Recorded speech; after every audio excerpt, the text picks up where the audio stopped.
A operação começou em meados de 1963, com um comentário audacioso do comandante da Força Aérea Israelense, Ezer Weizman, para o novo diretor do Mossad, Meir Amit. Se vocês me trouxessem um MiG-21, vocês fariam um excelente trabalho. O MiG-21 era, na época, o mais avançado avião de combate fornecido pela União Soviética para os países árabes. O avião soviético havia saído da linha de produção recentemente, em 1959, e a sua última versão tinha sido introduzida nas forças aéreas do Egito, Síria e Iraque. Estudar armamentos sofisticados do inimigo é uma prioridade para todos os serviços de inteligência, mas obtê-los, aí sim já é extremamente raro.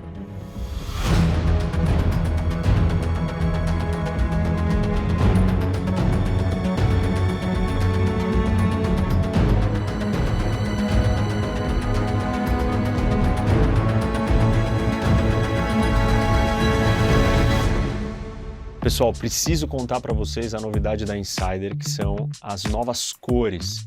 Eles criaram um monte de camisetas da Daily T-Shirt, que não é a Tech T-Shirt, mas é parecida, com várias cores diferentes, e as cores estão muito legais, e é por uma edição limitada, ou seja, as pessoas não vão ter sempre essas cores. Eu particularmente gosto das verdes, e das pretas e azuis, mas tem várias outras cores, vocês vão gostar. Dá uma olhada lá no site e usa o cupom do ROC12, ROC, H-O-C 12. Olha aqui, dá pra gente ver várias aqui no site. Essa daqui é a Daily T-Shirt, aqui tem algumas das cores, mas tem muitas outras opções, né? Aqui eu abri na parte feminina e tem o wingsuit e tem várias cores diferentes, ó. Azul escuro, um lilás, um azul claro, um vinho. Bom, pessoal, então não deixem de dar uma olhada no site e usar o cupom ROC12, ROC HOC 12, você vai ter desconto em tudo que você comprar. Tem muita opção. Dá uma olhada no site, eu falo das camisetas, mas tem várias outras coisas, como vocês acabaram de ver.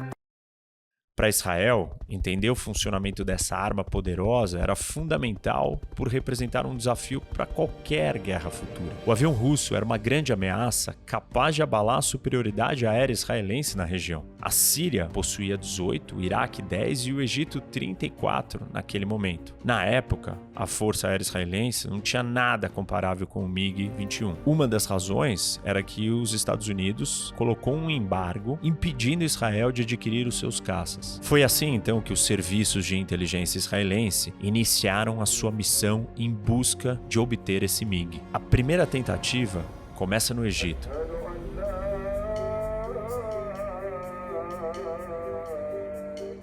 Jean Thomas, um agente israelense operando no Egito no final dos anos 50 e começo dos anos 60, era um armênio nascido no Egito que tinha deixado o país depois da Revolução de 1952. Provavelmente, ele foi recrutado na Alemanha Ocidental e liderado por um agente chamado Joe Haman, um oficial do Mossad que operava na Europa. No fundo, ninguém sabe se Jean Thomas sabia que estava trabalhando para Israel. Seus companheiros, parte da rede de pessoas envolvidas na operação, acreditavam que trabalhavam para uma embaixada ocidental no Cairo. A rede contratada no Egito tinha como objetivo encontrar um piloto da Força Aérea Egípcia que pudesse voar um MiG-21, o caça, para Israel em troca de $1 milhão. A tentativa acabou fracassando quando um oficial egípcio chamado Abid Hana foi exposto. E Jean Thomas e os outros dois foram enforcados em 1962. A segunda tentativa de adquirir o MiG também não foi bem sucedida. 2 pilotos iraquianos, um participando de um curso de treinamento nos Estados Unidos e um outro em Bagdá, acabaram sendo eliminados por agentes do Mossad para mantê-los em silêncio, depois que supostamente eles teriam recusado as ofertas e abordagem para participarem na operação. E assim chegamos à terceira tentativa. No final de 1964, uma nova oportunidade de recrutamento se abriu quando um comerciante judeu-iraquiano, Yosef, contactou oficiais israelenses em Teherã e na Europa. A irmã da sua namorada era casada com um piloto da Força Aérea Iraquiana chamado Munir Hadfa, um católico vice-comandante de um esquadrão de MiG-21. Yosef disse aos israelenses que Munir tinha sido promovido para comandante do esquadrão e estava estacionado em uma base perto de Kirkuk, de onde ele voava para atacar posições dos rebeldes curdos e só podia voar com tanques de combustíveis pequenos, porque ele era cristão e os iraquianos não confiavam nele. Munir se sentia frustrado e traído. E por isso Yosef dizia que ele estava pronto para trair os iraquianos e voar para Israel com o MiG. Os agentes israelenses tinham descoberto que depois de Munir completar um treinamento nos Estados Unidos, ele também tinha ficado empolgado com a vida no Ocidente. Yosef foi instruído a persuadir Munir a aceitar encontrar com os representantes israelenses na Europa. E o encontro acabou acontecendo no quarto de um hotel em Roma, com Munir, Yosef e sua namorada, um oficial de inteligência da Força Aérea e Meir Amit, o diretor do Mossad, observando tudo por um buraco na parede. E o fato dele próprio estar presente indica a importância da operação para Israel. A questão principal para Munir aceitar seria que a sua família fosse retirada do Iraque. Munir queria que seus pais, esposa e filhos, além de outros parentes, fossem levados para fora do Iraque antes do seu voo para Israel, além da quantia de $1 milhão.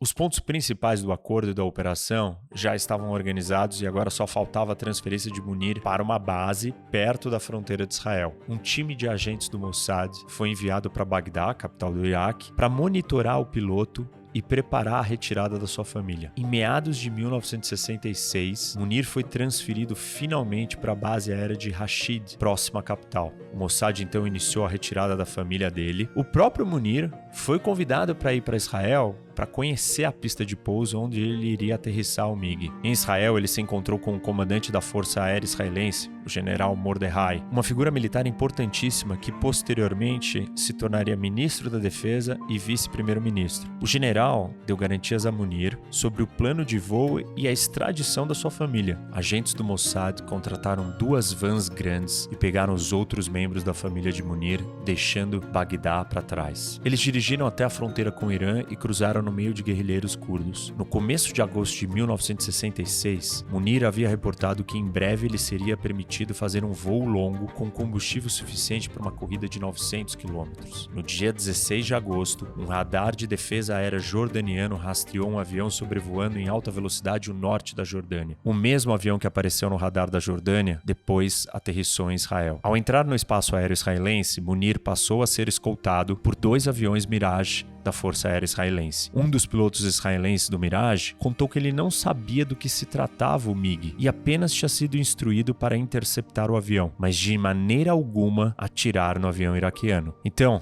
no dia 16 de agosto de 1966, um MiG-21, caça da Força Aérea Iraquiana, aterrissou em uma base aérea no norte de Israel. Os generais israelenses enxergaram que a captura do MiG-21 foi uma grande contribuição para o Departamento de Planejamento das Forças de Defesa israelenses. Posse do avião permitiu que Israel pudesse mensurar as capacidades de combustível, altitude, alcance, velocidade, armamentos e manobrabilidade do avião mais importante dos árabes em preparação para um ataque às bases aéreas dos países árabes no dia 5 de junho de 1967. A CIA, o Serviço de Inteligência americano, viu a captura do avião iraquiano da mesma maneira. O diretor da agência, Richard Helms, respondeu para o secretário de Defesa, Robert McNamara, afirmando que os israelenses aprenderam a lição e aplicaram com sucesso nas batalhas aéreas contra a Síria. Na verdade, a operação bem-sucedida de captura do MiG permitiu que Israel se preparasse para operações ainda mais bem-sucedidas e uma delas, talvez, a operação aérea mais importante de uma guerra já feita.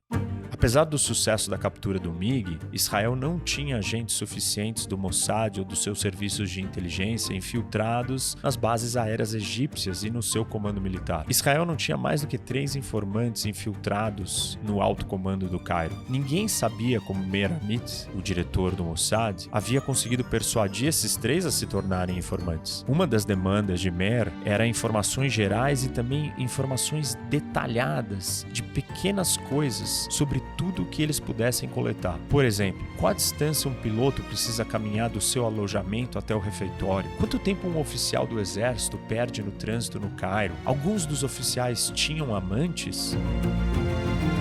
Um CATSA, nome dado aos oficiais de inteligência israelense que passavam por 3 anos de treinamento intensivo submetidos à violência física e interrogatórios, conseguiu um emprego como um garçom em um refeitório de oficiais em uma base aérea egípcia. Toda semana ele fornecia detalhes sobre a preparação dos aviões e o estilo de vida dos pilotos e técnicos. Desde o hábito de bebida até prazeres sexuais eram transmitidos por rádio para Tel Aviv. O Departamento de Guerra Psicológica israelense, recém-criado, trabalhava dia e noite preparando arquivos, descrevendo as habilidades da tripulação, das equipes, a maneira como alcançaram a sua posição, seja por competência própria ou por influência, se eles tinham problemas com álcool, se frequentavam casas de prostituição, todo e qualquer tipo de informação relevante sobre a vida deles. Meir Amit, o diretor do Mossad, passava as noites analisando esses arquivos, procurando vulnerabilidades para chantageá-los. Foi quando as famílias dos oficiais egípcios começaram a receber cartas anônimas descrevendo os seus comportamentos, principalmente as esposas, sobre as aventuras dos maridos. Outros recebiam ligações anônimas contando aspectos da vida privada do seu colega de trabalho.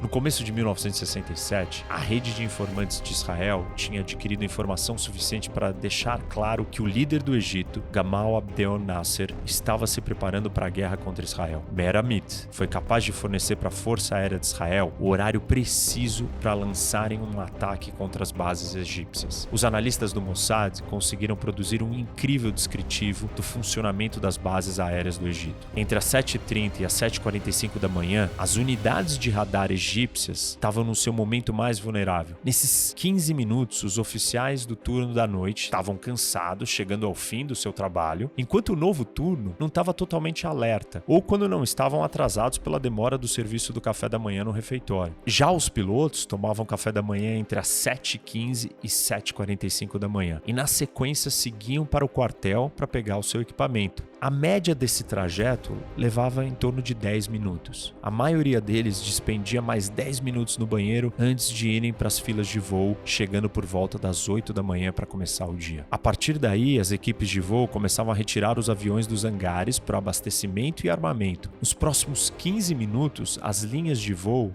estavam cheias de caminhões de combustível e munição. Um itinerário descritivo similar também foi preparado para os oficiais do alto comando do Cairo. A média que um oficial levava da sua casa até o comando era de 30 minutos. Os planejadores estratégicos não estavam nas suas mesas antes das 8h15 da manhã. Normalmente, eles ainda despendiam uns 10 minutos se acomodando, tomando um cafezinho e contando as fofocas do dia anterior. Na média, os oficiais não começavam a estudar os sinais de tráfego da noite anterior das bases aéreas antes das 8h30 da manhã. Meir Amit disse para o comando da Força Aérea Israelense que os caças deveriam estar posicionados para atacar os seus alvos entre 8 e 8h30 da manhã. Nesses 30 minutos, eles seriam capazes de pulverizar as bases inimigas, sabendo que o alto comando do Cairo estaria sem a maioria do seu pessoal para comandar um contra-ataque. No dia 5 de junho de 1967, a Força Aérea Israelense iniciou um ataque devastador pontualmente às 8h01 da manhã, contra 17 bases aéreas e instalações de radar egípcias. A segunda onda de ataque veio por volta da 12h15 contra a Síria e a Jordânia. O Nasser, o líder egípcio, não informou seus aliados que a sua força aérea tinha sido praticamente destruída. Da sua mesa em Tel Aviv,